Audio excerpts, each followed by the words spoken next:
all the money that the state has reinvested into the ship since 1989, which at this point is well north of $100 million, has just been to address all the stuff that didn't happen or that was done to the ship between 1948 and 1988. And that's the legacy that we're fighting. And with this dry docking, we're getting around that curve.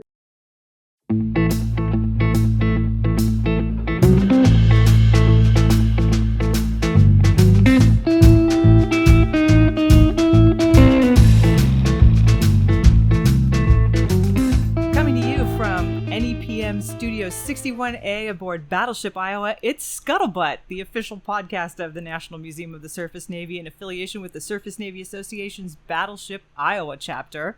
And we got a fun one for you today. We're going to get our introductions out of the way first and then get right into it. I'm Marianne Fengler. I run communications for the ship. And to my left is... Mike Getcher, long title, Executive Vice President, Chief Operating Officer, Chief Engineer, Chief Cook and Bottle Washer, and just about anything else we need to do. And Kyle Abbe, Development Director, all things fundraising, and the tester of new ship attire, for those who are interested and can see on video. Kyle's broke out the suit and tie today. Looks very nice. I sure did. Sometimes we've got to dress up around here. And then joining us all the way from Texas, I will let you introduce yourself. Oh, okay. Hey, I'm Travis Davis, Vice President of Ship Operations, Battleship, Texas, and I'm the... well, pretty much our chief custodian as well. So, hey. Kind of go hand in hand there. It does. Yeah, and I'll just start if that's okay with you. But Travis, you and I have known each other at least 10 years, I would think. You were working with Andy back then. We were recently among a very small group of individuals that have towed battleships. Now I guess there's a third individual out there, at least in recent memory, with the New Jersey dry docking. But certainly, Travis and I have spent an awful lot of time on the phone and sharing different types of war stories, and also the preemptive strikes we want to make with our different wars of corrosion and containment. For our listeners out there, the USS Texas was actually the first, and correct me if I'm wrong, Travis, but the first ship to be donated by the U.S. Navy in 1948. And she was launched or actually commissioned first in, I want to say, 13 or 14? In 14. 14, yeah. That's correct. Yeah, and she's the only battleship in existence that was at D-Day, and she also served in World War I, so a very storied history, and certainly a state which loves its battleship. However, she's had some really rough times here, being well over 100 years old and of quite different construction than the USS Iowa or all the other Iowa class. You've had some real challenges, and I know you've been out of the water for the better part of a year or more, and even I don't even think you've had any guests aboard for some time. Why don't you give us just a little heads up on what you've had to do? Sure. I mean, you hit the nail on the head. We were our Texas was the first donated museum ship way back in 1948. The kind of language that kicked off that donation program is the same basic language that is used for all donated ships now. Of course, it's gotten a little bit more stringent, as it should have, but that same basic tenets of the donation program started with us. And but you're right. We've just done a tremendous amount of work on the ship. The ship was actually on dock for 18 months. Wow. So we were on blocks for 18 months. Wow. Yeah, and it's you kind of get used to looking at that view, right? And still wanting to see the ship back in the water. But all that work that we did was really to address just a massive body of deferred maintenance that had built up from 1948 all the way up through, well, really, when we dry docked the ship in 22. Despite the ship being dry docked in 88 and then having a couple of rounds of intensive structural repairs done in the mid 20 teens.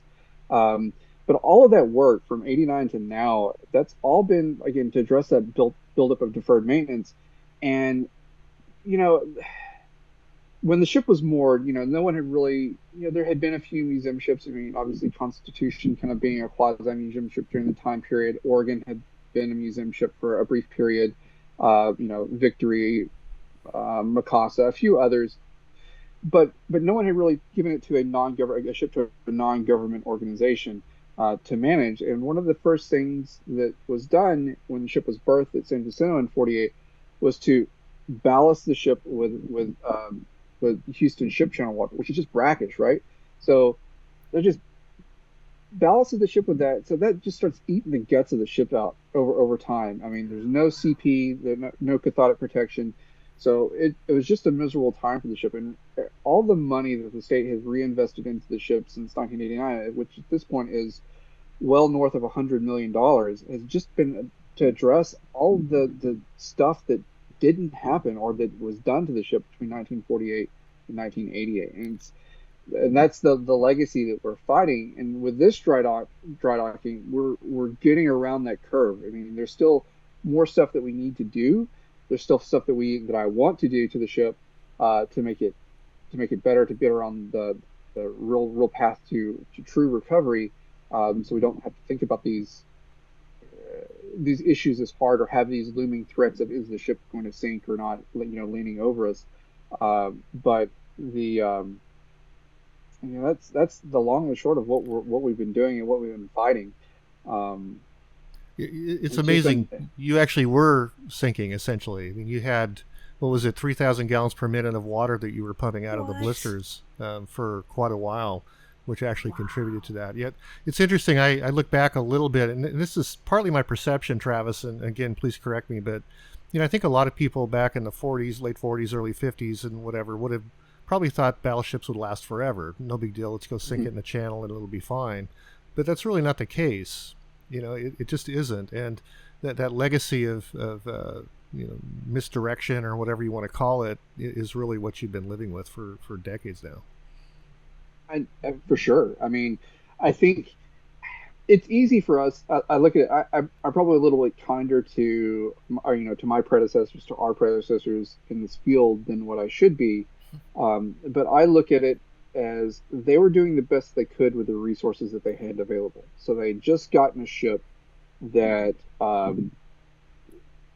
again, a battleship, which is, Texas is not a big battleship. We're 573 versus you're over 800, right? We're 26,000 tons versus you're 40,000, 40,000 plus, we're not a big battleship, but at the same time, it's a lot of ship to take care of, and it's a lot of ship to maintain. And to even more so, particularly in a hurricane environment, right? Like the Texas Gulf Coast is. So that was a way, with the resources that they have, was to harden the ship against hurricanes, which it did work. It worked in that they used that system by ballasting the ship down, pumping mud around the ship, which was not a bad idea. It actually created an anaerobic environment around the exterior of the hull, which was good. That worked from 48 until the ship was towed out in 89. It worked really well. The downside is it rotted the guts of the ship out and created all the issues of the ship sinking, continually sinking, let's put it that way, and having to have the major capital expenditures that we've had now. But I look at those guys as, again, they made the decision that they made with the resources that they had available. I'd like to say if I were in that same situation, I would try to make a better decision, but in all honesty, I don't know that I could. I mean, I still like to think that I could, but it kind of is what it is at this point. It's behind, and everybody. We're not here to bash so much, but certainly it's a case study in some ways for all of us. At more than $100 million, I think that last discussion that you and I had, you're probably pushing at 120 million over the last 15 years or 20 years, and that's a ton of money. It really is, and fortunately, the state of Texas has had the resources to do all of that. Now, how did you guys, in fact, this might be a place to engage Kyle. You have a kind of a fundraising source home built there in the state. How does all that work with you? So for us, we have a really great situation, I guess you'd say. So we're a nonprofit that operates the ship on behalf of the state of Texas. So I work for the Battleship Texas Foundation. So we like I said, we operate the ship, we maintain the ship for the state. So I think we have a really good public-private partnership, and that the ship always has the backstop of the financial wherewithal of the state, so that if the foundation goes under, there's no threat of the ship ending up like Ling or some of these other museum ships that have just languished in and have sunk or fallen into disrepair. That's cool. But at the same time, with us being a nonprofit foundation and not a government agency, we're able to be very nimble, as you guys well know. We're able to go out and raise funds. We're able um, to again just do all the things that a government agency can't do, but still have that benefit of having that backstop there. You know, you're 100% right. The largest of our funding has come from the state of Texas, from the legislature, and we're very fortunate in that. And right now, we're in the middle of a $15 million capital campaign. At this point, we're already over $10 million into in raised, and we've raised Wow. pretty much in the last 9 months. So, Wow. Yeah. well, yeah. So we are trucking along, and you know, we're this is something that we should have done years ago, but we're just now engaged. But we really couldn't do until we had a new home selected. We're getting ready to launch a strategic master plan. So we're going out. So we're going to build our basis for our growth over the next 5, 10, 15 years, and where we're going with the ship. And that's going to give us something else that we can slam on the table into a funder and say, hey, look, this is what we're doing. This is where we're going. This is what we're about. And where we want to be, and this is the vision that we have. Yeah. So, I think we just went through something very similar in building out that strategic plan for the next 5 to 10 plus years. We're fully expecting that, hey, things probably will change in the next 5 or so years. It's apples and oranges, I think, in the different fundraising environments that we're in. I mean, Los Angeles, our broader audience, yes, you have a lot of high net worth individuals out here that are spreading their money out to things that are extremely different than what you'd associate a Battleship to be associated with. And so the conversation is very, I guess your approach to it is very different. The state of California, well, financially is not not a very good state, so you can't really go to them and ask for significant support. However, before it kind of got to that stage, we did get a sizable gift from the state to build out that community-facing aspect of our park and pavilion next to the Battleship.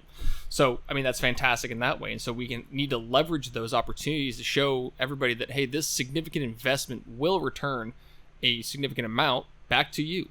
And so it really wasn't an investment just from a gift from the state of California to go and do what we wish. They saw that as an investment in growing their community. And so having those opportunities and really showing that investing in the programs, the events, the different capabilities we have on board, we really need to show the long-term impact for the broader Los Angeles, Southern California area. And so I think that's where we really find success, is that broad outreach and community support aspect. I think you guys go ahead, Travis. I was going to say 100% on that, and that's one of the things that we found with our capital campaign is starting out the gate, we were beating on history, historic preservation.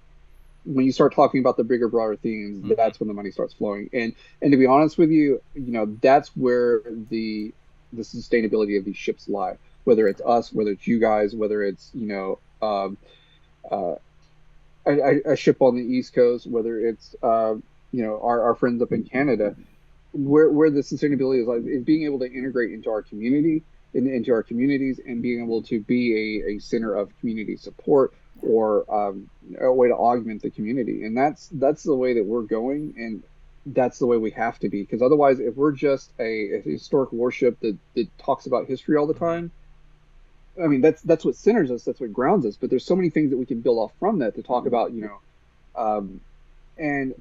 that's where we have to go. Otherwise, these ships are not going to grow, they're not going to survive. We're going to end up with everyone's sinking at some point. So you don't want that limitation there. You want to keep a better way to connect with everybody. And these ships, that's what ships do when you work on them. They connect people. You build a family really fast. And so absolutely, it's the perfect connection to a community. Yeah. We call it social capital too. I mean, it really is building up that capital in the local community. I think you have the benefit too of a state namesake for your vessel, which is wonderful. Our namesake state is a little too far from the ocean for us. Literally, that was investigated to some degree about taking her up the Mississippi, but there were far too many bridges between here and there. But still, the state of Iowa has really embraced our vessel, just not to quite the same financial level as the state of Texas. But still, it's wonderful. We encourage that, and in fact, you guys are headed out here fairly soon to meet at the state fair. In fact, the reason that the Iowa is even here is the seed money that came from the state of Iowa, back in 2011 and 12. So, we understand both the social capital side and also the state connection side. It really is powerful. Well, and I'm glad that you guys are in the condition that you're in, and as forward thinking as you, particularly Mike, are in the preservation of the ship. Because if with those two things, you'll never need the amount of funding that we've needed over the past 30 years. And that's you'll never need that. Yeah, I've tried to really speak loudly about that at HENSA, Historic Naval Ships Association, for those who don't know the acronym. But at the end of the day, I got to say this too, and it's really been growing in my mind. We know the techniques to take care of these ships. It really is something that it's not all super easy, but we know what rust is. We know what steel does. We know what water can do to us. But at the end of the day, it takes leadership to step up to the plate and provide that vision and then the development behind it, Kyle. And that's really what you need to have. We can figure out what to do with the ship. That's not our problem. It's about leadership. We have to step up to the plate. One of the things I've loved about Jonathan and I, the CEO here, literally when we first got on the phone back in 2011, it would have been early summer, and we were just daydreaming about getting the ship in the following September. Some of our first conversations were about corrosion and about coating systems, paint. It literally was apparent from day one that the CEO and ultimately the COO, myself, we have the same focus. We're focused on making sure that this ship is here another 50 to 100 years away. That's really key.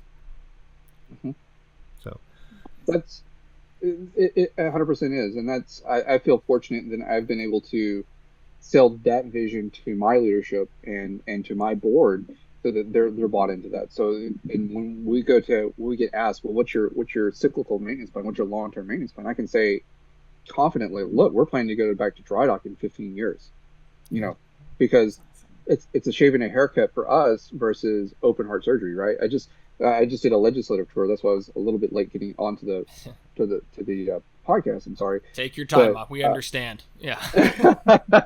But I was just explaining to them, it's like, look, we're going to do this in 15 years because it's all about preventative maintenance, right? If you don't do that, we're dumping tens of millions of dollars back into the ship, every 30 years, and it's back into that perennial question of, well, do we scrap it or do we spend the money, right? And quite literally, that's where the state of Texas was in. Wow. We just lost him there for a moment. In 2019, made a decision. Yeah. Got me? No, you're back. Oh. But, by the way, that really came up too here. We're locally near the Queen Mary, and I don't mind commenting on this, but, people say, oh, we'll just get rid of the ship. Well, bring your checkbook. So in fact, our phrase to the folks in the city over there was either bring your checkbook or bring a bigger one. And really that's true, because even scrapping a vessel like yours, I think the numbers were in the $29 or $30 million range at that time. Just being able to do it, all of the EPA requirements, the hazmat, the logistics, just the setup time and so forth. It's not just about selling steel, not even mentioning the loss of the artifact. Same thing is true with the Queen Mary, only it's a 1,000-foot vessel. And to actually scrap a vessel like that, and they're not going to, but to do that is probably $100 million. In fact, they got some support on that from AECOM, one of the other consultants out there that said, yes, it's going to be $100 million to get rid of this thing. So either spend your $200 million on it now or spend $100 million to get rid of it and have nothing left. It's really a difficult decision. It is. I mean, and even if you're a municipality or a state government, I mean, that's a lot of money. It's a hard pill to swallow, either with getting rid of the ship or doing something. But at the end of the day, you can't do nothing, because it will eventually fall in on itself, or you will be overwhelmed with liability lawsuits. Yeah. And as often happens with this podcast, we got into a really good conversation that went on a bit longer, so we're going to break it out for a second episode. Come on back for the next one, because we get into things like coatings and Texas's blister tanks, cofferdam work, and a lot more. Thanks again, as ever, for checking out Scuttlebutt and hanging out with us. We'll be back soon with the second half of this podcast. And as usual, if you have any comments, questions, things you'd like us to cover, feedback, shoot us an email, podcast@labattleship.com, podcast@labattleship.com, or drop note in the comments. And we'll catch you on the next episode of Scuttlebutt.